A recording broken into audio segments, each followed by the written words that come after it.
il y a du besoin. Et ce soir, mon expérience, ça va simplement vous encourager. Et puis, voilà qu'il y a un temps de cela, Satan m'accusait. Il m'accusait tellement que je n'arrivais pas à dominer. Et il me disait que c'était fini pour moi, qu'il n'y avait plus de pardon. Mais ce qu'il me disait, c'était une vérité en plus. Alors, quand je voulais riposter contre Satan, j'étais sans aucune autorité.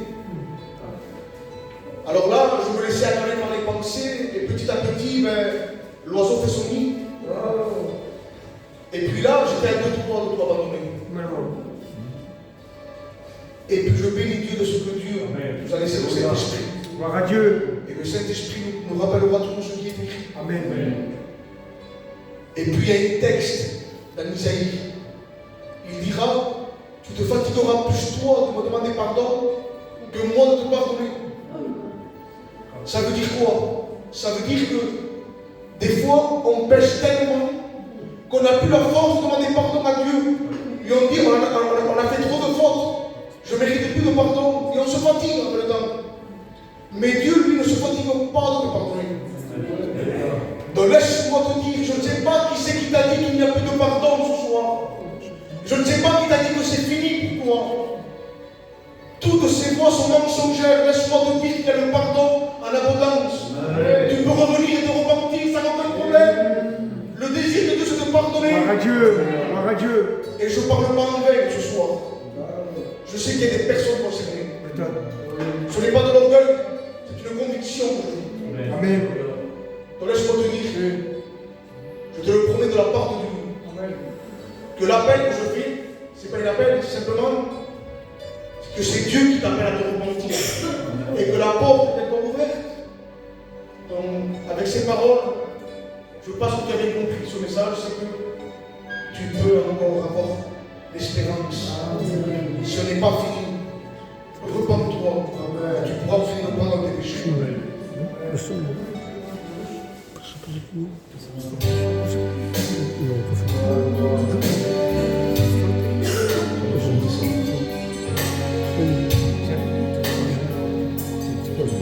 J'ai des hommes vaillants et hauts, lève-toi.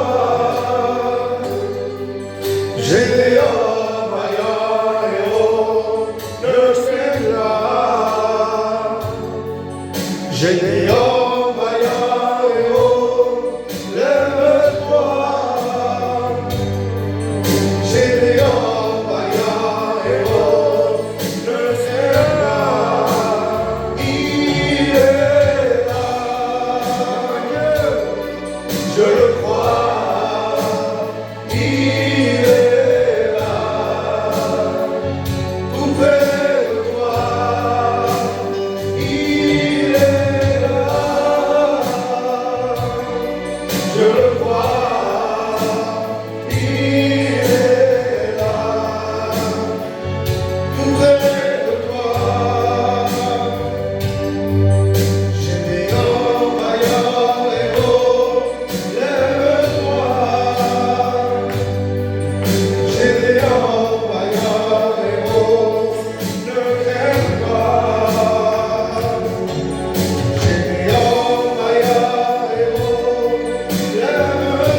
Dieu soit béni encore. Amen.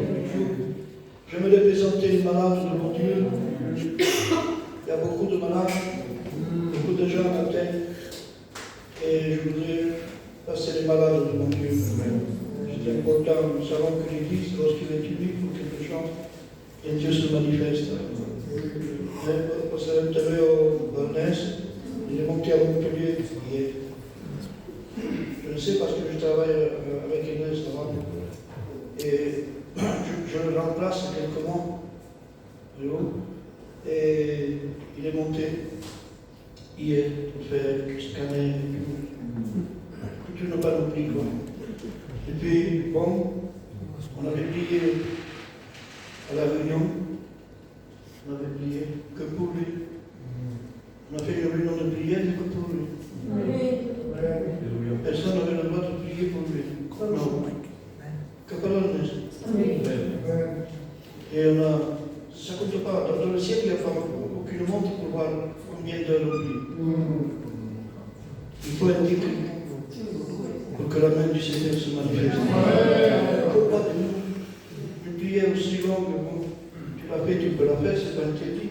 Mais ce n'est pas obligatoire. S'il y a la foi comme un grain de sel, Dieu exauce. C'est la Bible qui le dit, c'est pas moi. C'est la Bible. Et puis on a fait, je ne sais pas combien de temps, toute une réunion comme ça. Peu de chants, peu de parties qu'on a fait. Après, je ne sais pas comment on a fait, une heure, peut-être 3-4 heures, je sais. Non, et puis il est monté, parce qu'il ne mangeait pas. Dieu a passé des places au pays. Toute sa famille était là, ses sœurs, tous. Même il ne voulait pas à la maison. Il disait, quand on va casser, on n'a pas besoin de temps. C'était fort. Dans la prière, Puis il a téléphoné le monsieur de Montpellier, il a dit, écoutez, on ne peut pas faire son traitement, il ne mange pas, il est trop faible. Il est redescendu. Et puis, monsieur, on ne pouvait pas le laisser comme ça. Il a téléphoné et le monsieur a dit, comment tu tournes? Et puis il a fait des examens. Et apparemment, il va très bien. De ce qu'il était, pas forcément. Et le scanner, il disait, bon, il a fait un progrès. Il n'avait aucun progrès, au contraire. Et maintenant, il y a un progrès. Et il était bien, il était bien. Mais pour vous dire que, bon, il faut prier en tout temps. Et puis, lorsqu'on prie, Dieu est maître de tout. On ne le force pas, vous savez, on ne peut pas forcer Dieu. On prie, c'est tout. Mais celui qui tient la volonté, c'est Dieu. On n'aime pas Dieu pour ceux qui donnent, mais pour ceux qui l'aiment. Et nous voulons l'aimer. Tout le monde ici ce soir est le passage, vous savez ça. Un jour ou l'autre, on va partir. Mais qu'est-ce que l'éternité qui vivent cette année? C'est le peuple, tout le peuple. Le principal, c'est qu'on aille avec lui. On va s'incliner. Voulez-vous prier pour les malades? On s'incline. Et le frère Abraham, on prend le frère. Nous voulons te dire merci, Seigneur. Te dire merci premièrement parce que nous sommes de toi. Et Seigneur, nous voulons s'appuyer sur toi, Seigneur, parce que la capacité, Seigneur, vient de toi. Nous voulons t'apporter nos malades. Que ce soit pas une prière. Mais nous voulons, Seigneur, mettre notre amour, notre foi en toi, Seigneur. Tout est possible à celui qui croit. Nous voulons amener notre Seigneur maître. Nous demandons que tu le bénisses, nous demandons, Seieur, que la maladie quitte le corps, Seigneur. Tu es capable, Seigneur. Bénis ces moments-là, Seigneur. Pour la gloire de Jésus. Voilà, on va chanter une cantique. Et après, nous laisserons la place aussi à notre témoignage. Não foram para o outro.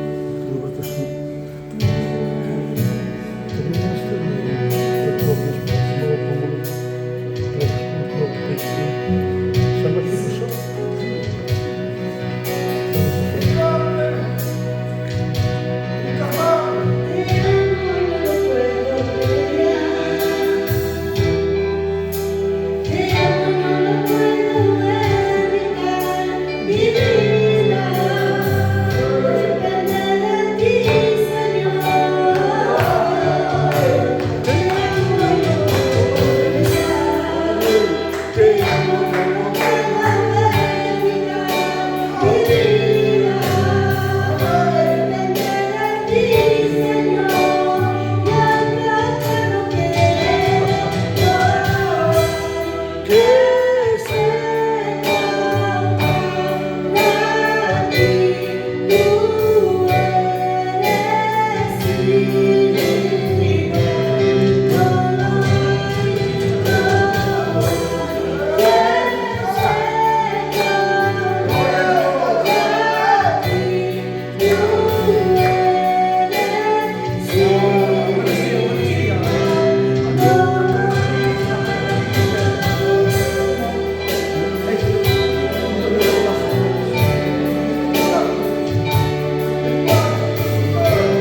Et ça sera peut-être joli si le vient me dit.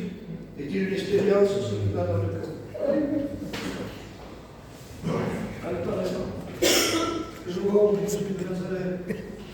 Béni soit Dieu. Amen. Eh bien, j'ai à cœur de vous donner une expérience. Cette expérience-là, je l'ai donnée il n'y a pas quelques jours là. Mais le Seigneur me met à cœur encore une fois de la donner ici. Donc voilà, c'était un jour, je vais être sur ce orage, j'étais en train de parler avec un frère, même des frères, on parlait des choses chrétiennes. Amen. Mais c'est pour vous dire que même dans les choses chrétiennes, les opinions ne sont pas semblables. Il doit avoir, on va donner un avis, et l'autre avis, qui est bon aussi, mais voilà, on a des opinions différentes. Et sur cette discussion-là, je suis rentré chez moi, je suis resté là. Et ma vie, pour moi, j'étais bien, voilà, j'ai ma vie, enfin, ma vie chrétienne, quoi, et ainsi de suite. En fait, c'était. On m'avait posé la question de ça va, je leur ai dit oui, ça va bien, tout va bien. Et un beau jour, j'étais là chez moi, en train de bricoler, j'étais en train de faire une arche pour l'église. Et sur cette arche-là, je mettais des petits poissons de cette arche. Et à un moment donné, il y a des poissons qui ne tenaient pas droit. Et j'ai pris un autre poisson pour le faire tenir. Mais avec un poisson, ça ne tenait pas. Donc je vais prendre le poisson, je l'ai équilibré. Et là, ça ne suffira pas. Il m'a montré que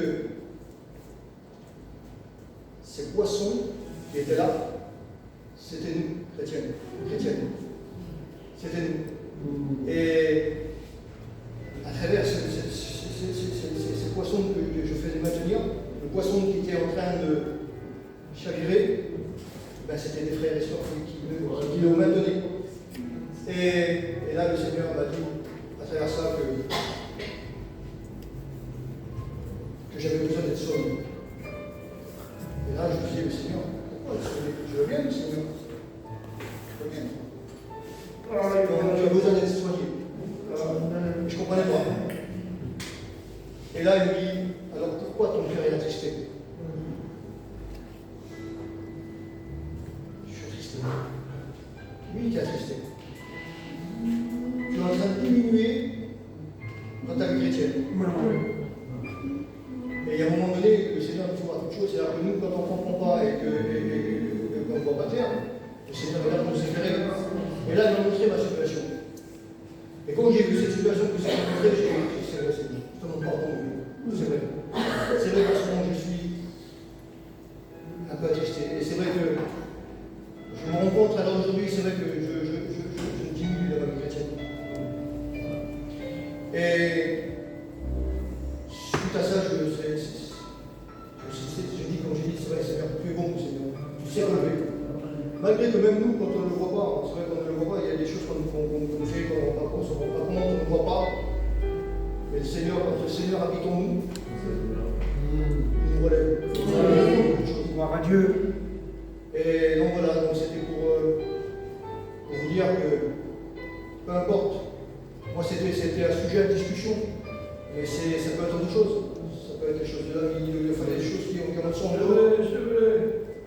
Et on ne se rend pas compte, mais c'est vrai que vraiment ça peut nous faire du mal à l'intérieur. Encore, on ne se rend pas compte, on va bien, on va à la réunion, on prie, on est bien. Et en fin de compte, au fond de nous-mêmes, on est mal. Et que le Seigneur peut nous connaître à l'intérieur, il peut voir les choses qui ne vont pas. Et donc c'est pour ça, mon frère, ma soeur et mon ami, si le Seigneur frappe à ton cœur ce soir, ouvre-lui la porte. Et laisse-le te sauver. Amen. Que Dieu soit béni encore. Amen. On va écouter encore une cantique de et ça. Gloire à Dieu. Merci Seigneur Jésus. Tu es bon. Que nous louons, Seigneur Dieu. Amen. Te bénissons, mon Père. Voyons la nuit. Tu es Dieu, la bonne. Tu es bon.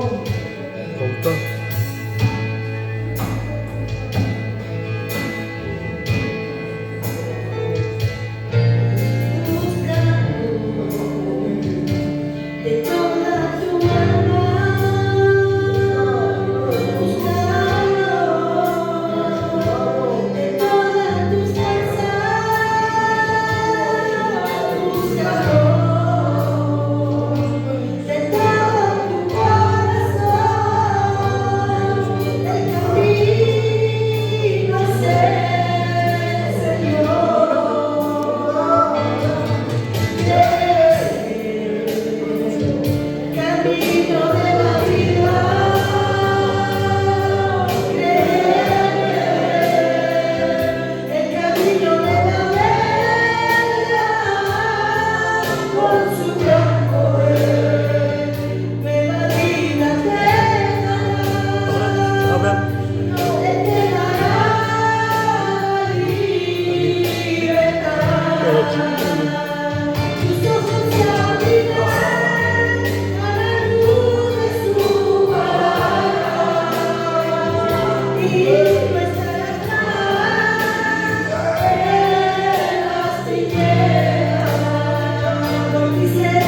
Amen. Hai così avuto manager? Un bello contrario. Mi ha 24 anni già io bello contrario a manano cultura. Passavi il giorno dopo un po' davanti. E a che Dio non è stato con forze che si inserivano a passare. Senhor, sentisse da novo, cambia a tua vida. Amen. O que diu aos subitores, quem disse que se viu, o que diu a Neiro, e houve feito esta pregada, sincera da cor. E Manabi, diz que cambia a tua vida. Amen. Sentisse da novo, ara mateixi, passa a mal e não vai passar. Sentisse, vai ficar dele à prova, sente. E quando ficando dele à prova, aquela pregada sincera da cor, eis aqui que Deus responde. Porque Deus, ou cada vez que perdoa da cor, que essa sincera, e eis aqui, quero encontrar Deus da boa. E Deus vai pensar no corpo, aqui me a minha vida. Vai sentir uma presença forte. A armadura. Quando os dias achou que Deus, espalha aquela assembleia. Deus apartou. Agora, lá. Espalha a assembleia que salva. Só faz para quem que chora. Quando não é, vai gritar que saiu. Deus falou. Arrependente-se da corte. Podem ser fora, tem uma arrependente-se da boca. Cala só para ser salvado. Caso que amigamento da boca. Esse passo todo, a dentro da Assembleia, para a paz aquesta, da portota das igrejas, da portota, por vir a 20 anos, com a nasce toda, venha para a arrependente-se da boca. Não poder para ser salvado. Poder passar na lei. Só posso pedir que chama sentir a presença de Deus. Amém. Deus bom que Deus me chama. Mas queremos o nascer. Que Dieu soit béni. C'est vrai que l'important, ce n'est pas les murs, c'est notre cœur. Et si notre cœur est sincère, alors Dieu, vraiment, se trompe. Alicienne disait ça. Il dit, nous avons le temple. C'était une merveille, le temple. Regarde ce que nous avons. Et nous étudions, la Torah, nous connaissons tout. Si tu vois à quel temple c'est trinquera. Il restera pas pierre sur pierre, c'est trinquera. C'était qu'un édifice. Et parfois on met notre confiance à un édifice. En bas aussi, je vais voir, je rentre les belles, il y a des beaux cantiques, tout ça, des beaux. On écoute la parole des dépôts, mais si ton cœur reste de pierre, il n'y a rien qui se fait. Il a bien dit le Père. N'importe où Dieu peut te parler. Ça serait malheureux que vous rentriez ici pour avoir la bénédiction. Ça serait limité, mais Dieu n'a pas de limite. Il te bénit partout. Est-ce que tu le crois ça? Donc voilà, on va chanter le dernier chœur de ça, et on laissera la place à la parole de Dieu.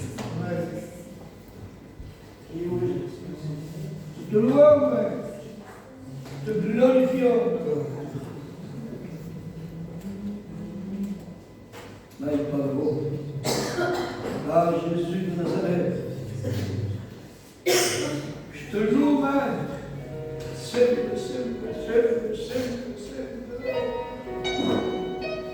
Bénis ton serviteur, le ciel d'une fois. Je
tu bénis ton serviteur, tu le places devant toi, te demandant d'être avec lui, Seigneur. De le remplir de toi. Et qu'il parle avec toi. Gloire à Dieu. Et sois avec lui. Amen. Voilà, gloire à Dieu. C'était Fabien qui devait prêcher la parole de Dieu et il n'a pas pu venir au dernier moment. Donc voilà, on va partager par la grâce du Seigneur un peu la parole de Dieu. Voilà, on va voir quelques facettes de ce qu'on doit être en fait, de ce qu'on doit être avec Jésus, pour Jésus. Comme il a dit, il faut se rappeler du retour de Jésus, c'est très important. Parce que sans lui, de toute façon, rien. Le psaume 127 du verset 1 dira que celui qui bâtit sans Jésus, il bâtit en vain. Voilà une des premières compréhensions. Une compréhension, deux compréhensions, trois compréhensions. Ça ne sera pas cadré. Cela veut dire que celui qui bâtit en vain bâtit dans le sable. Et nous sommes assez intelligents, nous, de ne pas bâtir dans le sable. C'est très important. Ce n'est pas tout ce qu'on voit à la surface, c'est tout ce qu'il y a dans la profondeur. Et la parole de Dieu dira que pour bâtir notre maison ici, il faut déjà arranger nos affaires. Il dit, arrangez vos affaires dehors, non ici, dehors. Et puis, tu prépareras ton champ. C'est notre compréhension. C'est important. Il faut comprendre la parole de Dieu. Ce n'est pas un message qui va, une prédication directe à 300 à l'heure et voilà. Il y a des compréhensions, des attitudes à avoir. Il faut les avoir. Prépare ton champ. Mais pour préparer ton champ, il faut arranger tes affaires dehors. Toi, tu sais les affaires qu'il y a dans ton cœur. Sinon, le champ ne pourra pas être préparé, le champ. Parce que le champ ne peut être préparé que par Jésus. Alors, si tu ne traites pas une affaire et que Jésus ne voit pas bien dedans, il ne peut pas travailler. Il va te dire, repens-toi. Délaisse. C'est important. Parce que si tu te repens 50 fois sans délaisser, c'est pas la peine. Puisque la Bible le dit qu'il faut délaisser. Si on ne délaisse pas, ça veut dire que je dis c'est-à-dire j'ai quelque chose, c'est des compréhensions, c'est pas une prédication, c'est des compréhensions que le Saint-Esprit nous scelle dans notre cœur. C'est j'ai un bien, et je le mets dans ma poche, Samuel, et je dis Seigneur, je bénis ta grâce. Seigneur, je me repens et je te demande pardon. Mais il est là. Il est là, ça ne va pas, mes frères, mes sœurs, mes amis, ça ne va pas. C'est des compréhensions, une autre compréhension de la parole de Dieu. J'aimerais vous dire que, parce qu'il y a une préparation, je vais lire la parole déjà. Je vais lire la parole de Dieu. Il y a une préparation pour le futur. Ça fait quelques fois que je le lis. Il nous a préparé quelque chose pour le futur, le Seigneur. C'est Apocalypse, chapitre 19, du verset 7. Il dira, réjouissons-nous, soyons dans l'allégresse, réjouissons-nous, soyons heureux, soyons dans l'allégresse. Amen. Ici-bas, donnons-lui gloire, ici-bas, c'est-à-dire, il faut que le Saint-Esprit puisse nous donner la capacité de lui donner gloire, en faisant quoi? Eh bien, en refusant ce qui est du monde. Et il n'y a que le Saint-Esprit qui peut nous donner cette capacité de pouvoir refuser. Refuser. De toute façon, je refuserai toujours jusqu'à ce que Dieu vienne me chercher, puisque l'apôtre Paul avait dit qu'il était un des premiers pécheurs et quand il voulait faire donc le bien et le mal s'attacher à lui, et la parole dit qu'à la fin il dit comme s'il respirait, disant voilà, j'ai terminé ma course.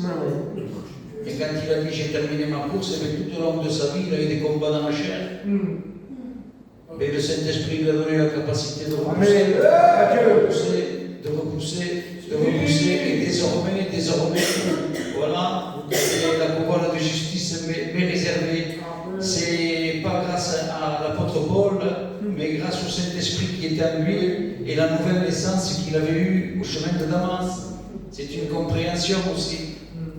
C'est une compréhension. Oui, donnons-lui gloire. Amen.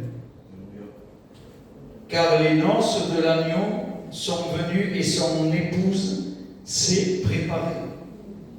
Ça veut dire qu'il y a une préparation aux noces de l'agneau, nous n'y sommes pas encore. Le retour de Jésus va venir et nous devons nous préparer comme les... Je demande pardon à l'association du monde à Noir. Quand autrefois il y a des grands qui font des grands mariages. Moi j'ai vu autrefois 20 ans, 25 ans, 30 ans en arrière. Quand j'étais païen, même plus, je voyais des gens faire des grands mariages et ils se préparaient. 40 ans en arrière, faire un mariage, c'était vraiment un mariage. Et ils faisaient des mariages extraordinaires, mais il y avait toute une préparation en tout et pour tout, jusqu'à ce qu'après il y ait donc le jour J. Mais pour nous, cette préparation, le jour J, c'est les noces de l'agneau. C'est d'être enlevé, d'aller avec Jésus dans le ciel. Amen. Et ça, c'est très important. Se préparer. Et pour se préparer, il faut être en Jésus-Christ.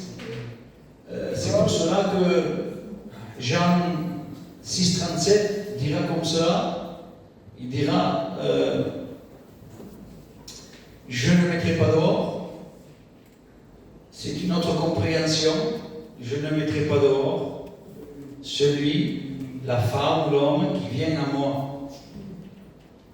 Et j'ai eu une petite idée dans mon esprit qui disait donc, dans mon esprit, que la personne me répond, me dit, mais Tony, je suis à l'église. Oui, mais Jésus dit pas le local, comme disait le frère, le pasteur, pas le bâtiment. Celui qui vient à moi, pas ici. Quoi qu'il faut venir ici, parce que la croissance spirituelle de bébé, on passe à un vieillard. C'est la croissance spirituelle ne dépend pas d'un bâtiment. La croissance spirituelle dépend de Jésus. Jean chapitre 15 du verset 7. Il est le cerf, nous sommes le serment, et celui qui est attaché à lui portera beaucoup de fruits.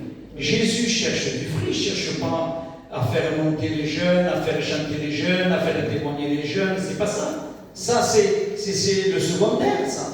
Ce qu'il cherche, c'est le fruit. Je pardonne, j'aime, je me maîtrise. Quand il y a des trucs, il faut se maîtriser. Il faut maîtriser la langue, il faut maîtriser. C'est important. Voilà. Je donne, j'aide, je partage. Il y a plein de verbes à travailler. C'est le fruit, Galates 5:22. C'est le fruit de Dieu. Ça, c'est primaire, c'est biblique. C'est biblique. Donc, je ne mettrai pas dehors celui qui vient à moi. Et pour entrer en haut, pour les noces de l'agneau, c'est avec lui et en lui. C'est lui qui nous fait passer. C'est ce retour merveilleux quand nous sommes dans le retour et il nous fait passer en haut. C'est ça la parole de Dieu. C'est pour ça que quand on a rencontré Jésus, on fait marcher notre foi. Notre petite compréhension biblique, il faut faire marcher notre foi. Si on ne fait pas marcher notre foi, qu'on va que dans le bâtiment, mais ça ne va pas. Il faut faire marcher la foi. Dans Éphésiens chapitre 2 du verset 8, Paul est catégorique et il dit comme cela: c'est par la grâce en effet que vous êtes sauvés. Mais il n'y a pas que la grâce.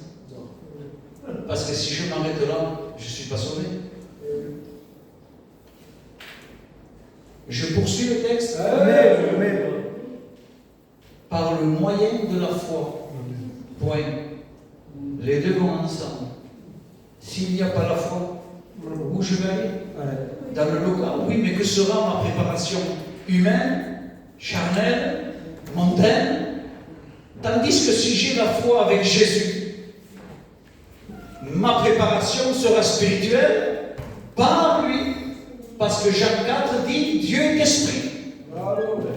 Vous comprenez? On peut avoir une préparation humaine et une préparation spirituelle. La préparation spirituelle, c'est quand il y a Jésus. Et la préparation humaine, c'est la religion. Et comme on rentre dans le bâtiment, tout ce qu'on voit donc, comme formalité, comme prédication, vous voyez, vous entendez qu'on parle de Jésus. Vous avez entendu que les chants parlent de Jésus. Comme on se dit, j'y suis. Mais non, c'est pas j'y suis. C'est qu'il faut examiner avant. Parce que la foi nous démontre des choses, veut voir ton œuvre, la foi que Dieu t'a donnée. Eh bien, il faut voir l'œuvre, donc je poursuis. Paul est catégorique, il dira donc, nous sommes sauvés par grâce, par le moyen de la foi. C'est le moyen de la foi. Amen. Je rentre à l'hiver, je vais acheter un caddie plein de mangeant, mais mon moyen, c'est l'argent. Si je n'ai pas d'argent, le caddie reste là. Vous comprenez? C'est pareil. La grâce, elle est là. C'est normal, mais il faut un moyen, et ce moyen, c'est la foi qui nous fait œuvrer pour Dieu. Et je le dis, quand la parole de Dieu dit que les œuvres ne sauvent pas, d'accord? Ça ne veut pas dire qu'il ne faut rien faire.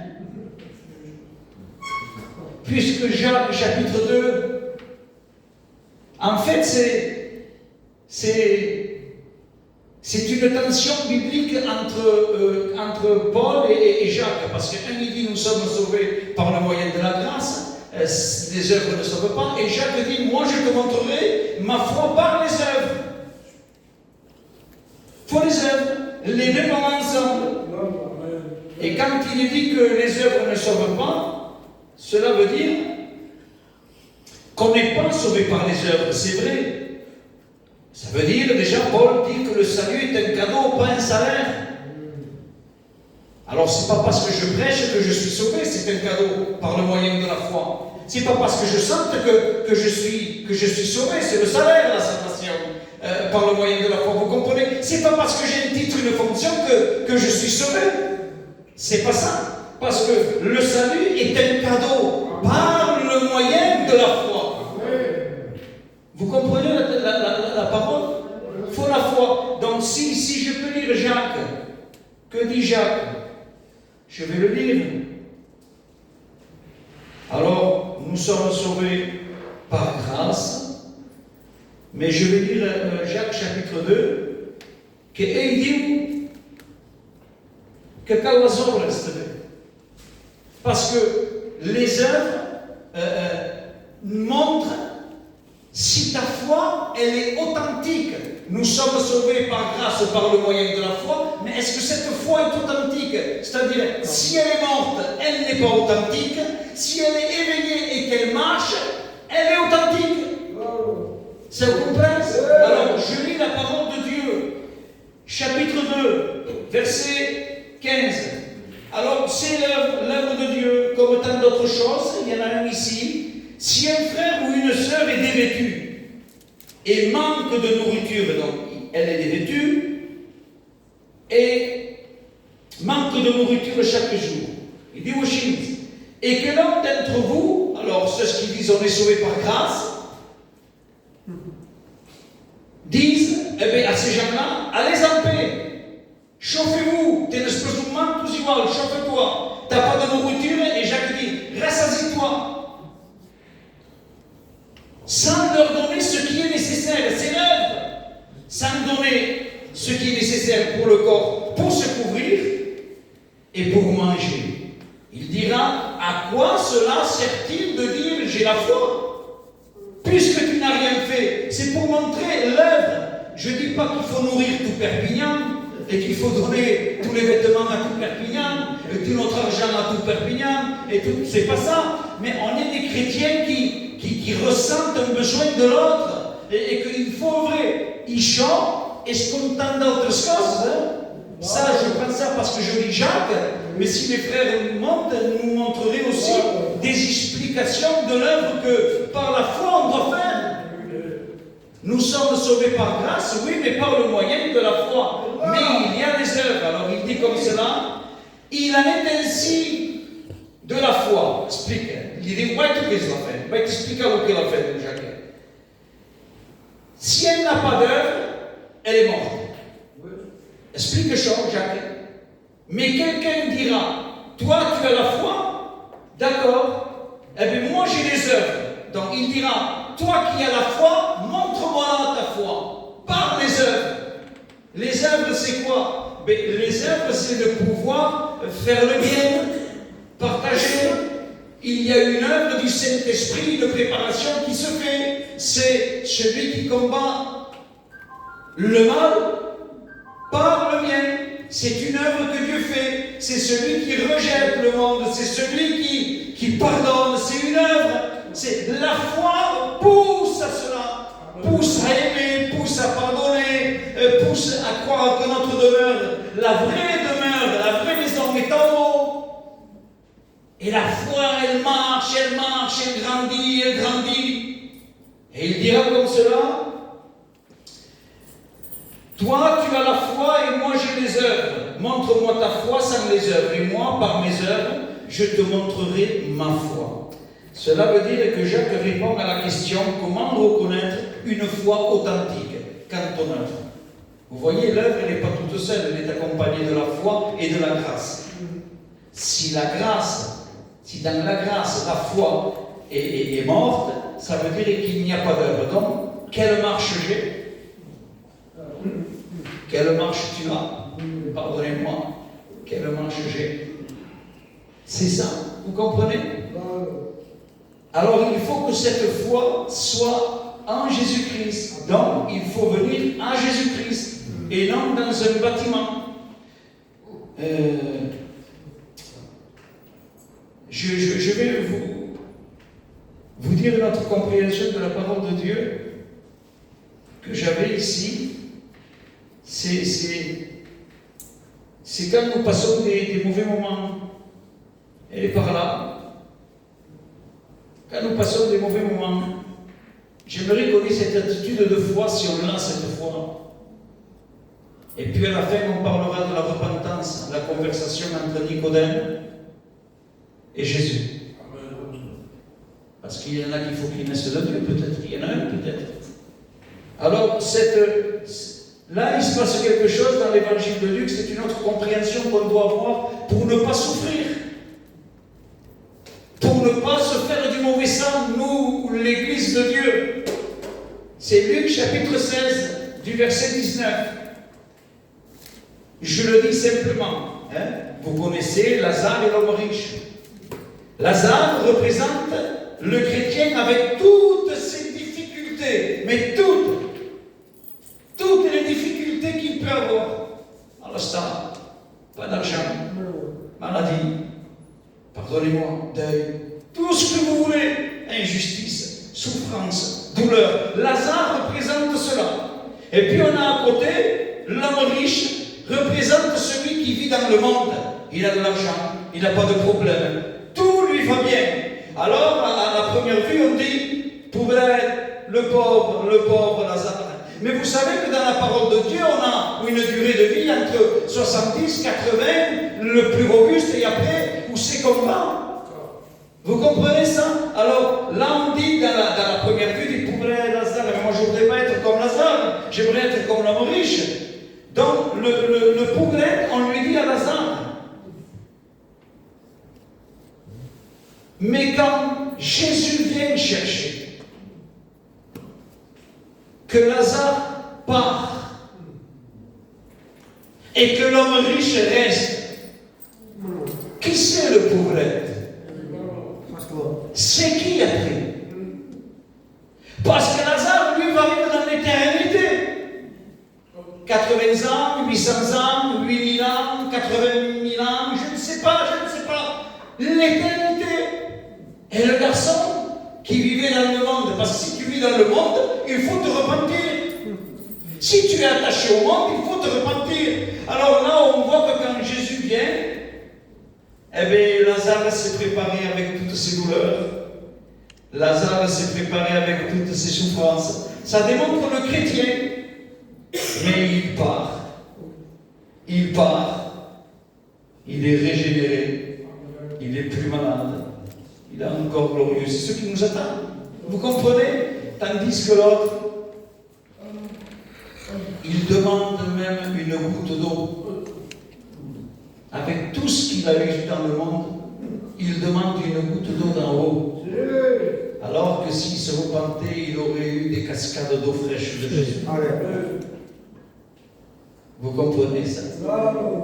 L'évangile n'est pas venir à la réunion ou mission et entendre les prédications simplement et ne pas les comprendre. Il faut naître de Dieu, il faut les comprendre, les prédications. Il faut savoir où c'est que Dieu veut qu'on aille. Il faut le savoir, tout ça. Pourquoi je dis ça? Je vais lire le texte et c'est tout. C'est quelques compréhensions. Donc, faire marcher ta foi. Il faut la faire marcher. Tu es de Dieu, fais-la marcher ta foi. Ou alors, tu n'as pas de foi. Quel est ton lien?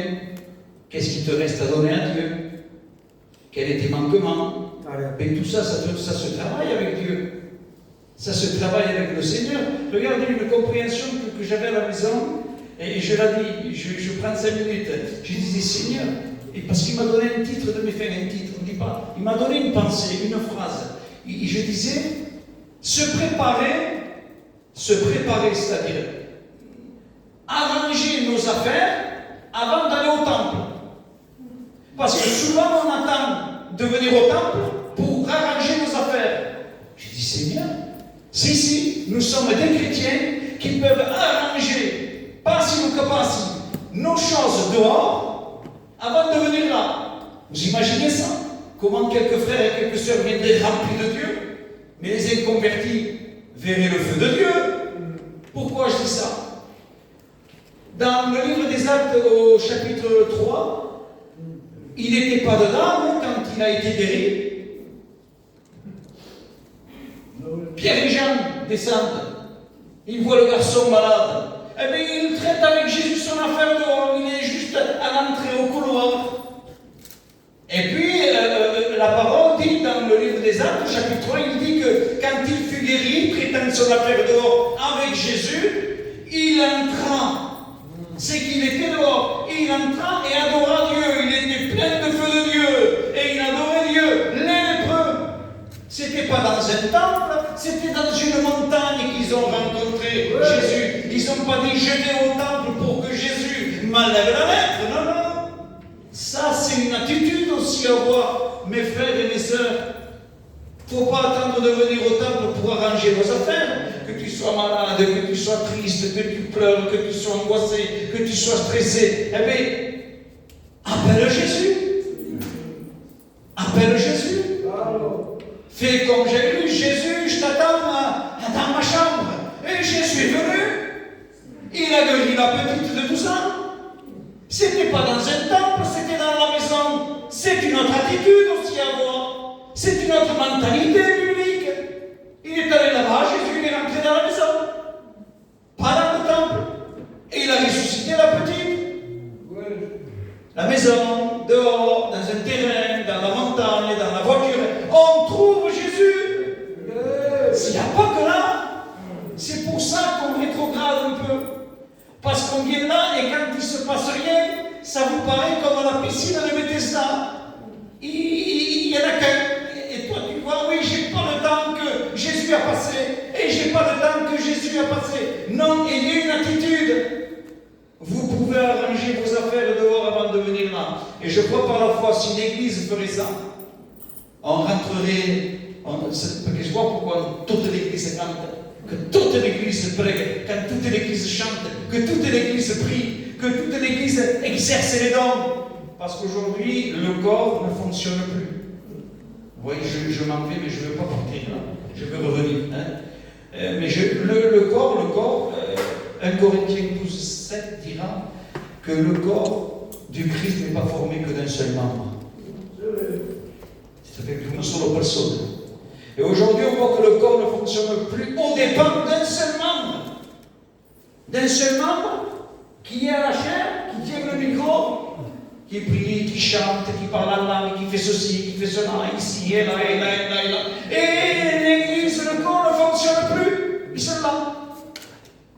C'est beau quand le corps de l'église fonctionne en bas. Et que le pasteur s'assoie et il glorifie Dieu parce que l'église est en train de fonctionner. Et que les langues sont là. Il n'y a pas qu'un seul membre. J'aimerais revenir à ça. C'est venu tout seul. Donc je vais.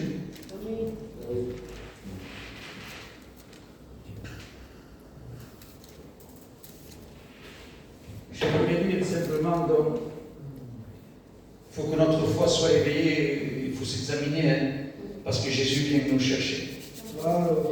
Donc, mais pour cela, il faut rester attaché à la parole. Et puis je parlerai, on regardera donc pour rester attaché à la parole, malgré qu'il y avait une connaissance, Nicodème, il n'était pas attaché à Jésus. Il n'était pas attaché, il connaissait. Psaume chapitre 2 du verset 12, et il dira: embrassez le Fils de peur qu'il ne se mette en colère et que vous ne périssiez dans votre voie. C'est-à-dire au retour, c'est-à-dire tu vas périr parce que tu ne rentres pas. Tu ne fais pas partie du voyage. Alors il dit embrassez le Fils. Donc qu'est-ce qu'il dit au littéral, embrasser le Fils? Qu'est-ce que cela veut dire? Attachez-vous, embrassez la doctrine de la parole de Dieu. Prenez-la, serrez-la contre vous, à l'intérieur, que ça vive. Attachez-vous à la doctrine, attachez-vous à Jésus, simplement. Jésus, c'est lui, c'est la base. Nous avons besoin de lui pour tout. Quand j'étais dans les ténèbres, c'est lui qui m'a amené ici. En écoutant la parole de Dieu, c'est lui qui m'a béni. Amen. C'est lui qui m'accompagne dans ces 20 ans. Et je dis encore, j'ai besoin de toi pour rentrer en haut. J'ai besoin de lui, en tout et pour tout. Commencement, milieu, enfin. Jésus. Jésus. Pas le bâtiment. Jésus. Comprenez? Donc si je peux retrouver ça, je vais le dire et j'ai terminé. Jean.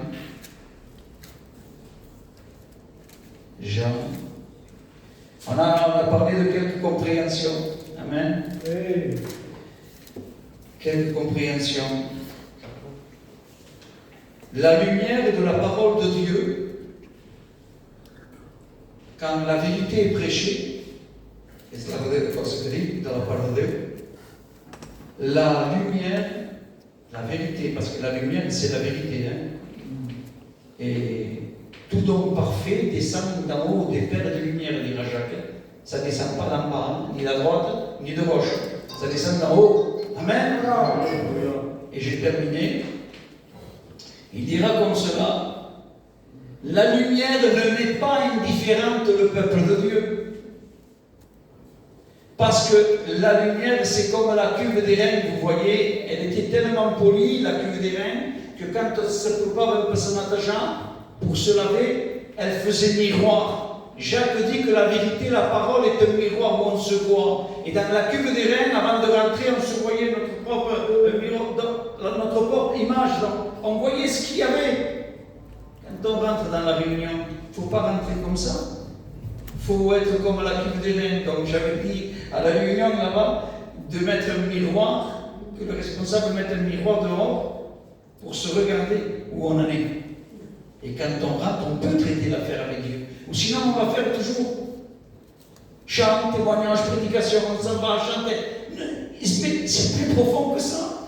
On part, on s'en va, on va partir. C'est bientôt, on s'en va. Vous comprenez? Il faut être sûr du ticket.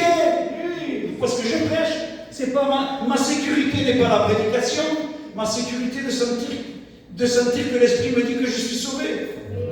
Ma sécurité de me sentir que le Saint-Esprit me dit que j'ai péché, que je suis coupable. Ma sécurité, c'est que le Saint-Esprit me pousse à me repentir. Parce que ça ne va pas. La sécurité, c'est quand le Saint-Esprit me fait voir que je fais le mal. Ça, c'est bon. C'est parce que tu es en Christ. Parce que celui qui n'est pas en Christ, c'est impossible. Vous comprenez? Je vais lire ça. Alors la lumière n'est pas indifférente, c'est celle que beaucoup refusent de voir la lumière. Vous savez pourquoi ils refusent de voir la lumière au verset 19 du chapitre 3? Car Jésus dira, la lumière est venue, et ils ont préféré les ténèbres. Quand on vient là, on entend la pure vérité, mais on dévie, parce que c'est quelque chose que ça nous dérange. Donc on contourne, parce qu'on veut rester un peu attaché là. Donc Jésus l'avait dit déjà, la lumière est venue. Mais ils ont préféré. Vous savez à qui il dit ça? Il parle avec Nicodème. C'est une conversation avec Nicodème. Il parle avec Nicodème. Et en parlant, donc, il lui dit, car Dieu a tant aimé le monde qu'il a donné son Fils unique. C'est à Nicodème. Afin que quiconque croit en lui ne périsse pas, mais qu'il ait la vie éternelle. Il lui dit ça au verset 16. Et au verset, c'est beau la parole. Et au verset 3, il lui dit, pourquoi, Nicodème, tu t'étonnes que je te dise qu'il faut naître de Dieu? C'est strani, parce que c'est un docteur de la lettre. Mais pourquoi tu t'étonnes que je te dise que tu dois naître de nouveau, Nicodème? Je vois ton visage que tu es étonné. Il dit, moi, Jésus, il faut que je naisse. Mais moi, je suis un docteur. Vous comprenez? C'est ça la parole. Il faut regarder où c'est que nous sommes. Et béni soit Dieu, parce qu'il est allé le trouver. C'est ça qui est beau. Tout, avec tout son titre et son galon, il s'est humilié et le trouvé. Il a donné son cœur à Jésus. Il a donné son cœur à Jésus. Il l'a suivi. Moi, je le vois près tout petit. Vous savez, comme un jeune frère qui vient de rentrer, voilà, je le vois tout petit, il est en train de suivre Jésus. C'est la vérité. Que Dieu soit glorifié. Sachons la compréhension de la parole de Dieu. Sachons où nous sommes. Regardons nos attitudes. Hein? Nous ne pouvons pas pleurer pour tout. Vous avez vu? Quel bonheur, Lazare, en haut. Quel bonheur, en haut. Yola que ma femme espère, ce qui me fait plus triste dans mon cœur. Bien évidemment qu'on ne veut pas de problème, on ne veut pas de séparation. Moi, ce que je suis triste, frère, c'est quand je vais passer un moment là-bas aux escaliers rouges en bas, et que je vois tous ces délabrés, tous ces drogués, mais tu le vois vraiment avec un corps complètement rachitique, déformé, la figure. Parce qu'on n'a pas besoin de le dire, hein, juste le temps de faire un tour, c'est tout. Hein. C'est vrai. Quand on voit s'ils ne rencontrent pas Dieu, tu vois leur fait. Tu vois leur fait. Mais un chrétien qui est là, serviteur de Dieu, une servante, béni soit Dieu, qui vit jusqu'à 120 ans, 100 ans, 90 ans. Mais tu sais que si mon frère part, tu sais qu'il t'attend au ciel. Tu sais que si ma soeur part, eh bien, elle t'attend au ciel. C'est triste, mais c'est une joie. Vous comprenez ce que je veux dire? Et il faut avoir ces attitudes dans le cœur de l'évangile. Il faut avoir ces attitudes. Ou sinon, on va penser au naturel. J'ai fini. Au naturel. Il faut que je le lise, le naturel. On va penser au naturel. On va penser au naturel. On ne comprendra pas. On ne comprendra pas. On pourra aller à toutes les prédications, on ne comprendra pas. On pourra écouter tous les messagers, on ne comprendra pas. Première épître aux Corinthiens, chapitre 2, du verset 14. Au naturel, l'homme et la femme naturelle ne reçoivent pas les choses de l'Esprit de Dieu, car elles sont une folie pour elle et pour lui, et ils ne les comprennent pas. Le naturel, c'est celui qui vit dans le bâtiment. Mais le spirituel, c'est celui qui va vivre avec Jésus. Et regardez ce qu'il dit pour le spirituel. Mais l'homme et la femme spirituelle, au contraire, juge de tout, comprend tout, et sait ce que le Saint-Esprit veut. C'est un manque de nouvelle naissance, le naturel et le spirituel. Et je vous le prouve par la parole, 1 Corinthiens 1, 18. On a dit que le naturel, c'était une folie pour lui. Regardez ce qu'il dit. Car la parole de la croix est folie pour ceux qui périssent, mais pour nous qui sommes sauvés, donc spirituels par la grâce, elle est une puissance de Dieu. C'est une affaire de nouvelle naissance. C'est une affaire de repentance avec Dieu.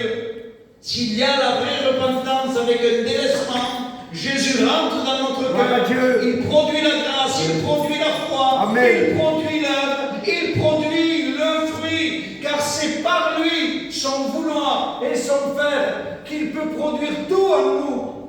On ne peut rien produire, amen. Donc, avec ces quelques paroles, compréhension de la parole de Dieu, que le Saint-Esprit les serve dans votre cœur. Fortifiez-vous dans la foi. Appelez Jésus comme Jairus. Appelez Jésus. Arrangez vos appels à la maison. Appelez Jésus. Jésus est rentré à la maison de Jairus. Vous serez bénis dans votre maison. Vous viendrez là, mais vraiment avec une double bénédiction. Appelez-le Jésus chez vous. C'est important. Prie le Seigneur. Demandez à Samuel de prier. Et je laisse la place. Merci pour ta parole, Seigneur. Ta parole, c'est la parole de Dieu, c'est lumière sur nos yeux. Malgré ces temps de la ferme, tu nous parles toujours. Seigneur, tu es celui qui nous conseille. Ta parole est vivante pour Dieu. Seigneur, je te demande de prier pour nous, Jésus, comme tu as prié pour Pierre, pour que sa foi ne tombe pas en défaillance. Seigneur, augmente notre foi. Seigneur, tu as posé une question, tu as dit que lorsque tu reviendras, si encore tu trouverais la foi dans nos cœurs, te demande, Seigneur, de tenir notre foi en éveil. Seigneur, que notre foi soit vivante. Nous voulons que notre foi soit accompagnée de tes œuvres, Seigneur. Nous voulons manifester les fruits de l'Esprit. Seigneur, te demande qu'il y ait une action de Dieu. Que cette action, Seigneur, nous pousse à nous repentir d'un cœur vrai et sincère. Que notre repentance ne soit pas que des mots, mais que nous voulons délaisser ce qui peut nous déranger. Seigneur, donne-nous à vivre ce qui est écrit par le moyen du Saint-Esprit. Oui, le Saint-Esprit, c'est cette capacité qui vient d'en haut. C'est le qui nous fait marcher dans tes voies. Seigneur, on sait que sans toi, nous ne pouvons rien faire comme il a dit. Nous sommes les serpents, tu le sais. Seigneur, si on n'est pas racheté à toi, on ne pourra pas porter de ce fruit-là. Seigneur, bénis l'Église, bénis mes frères, bénis mes sœurs dans la foi. Seigneur, bénis-les, fortifie-les, mon Dieu. Seigneur, s'il te plaît, augmente notre foi. Seigneur, nous voulons combattre le combat jusqu'au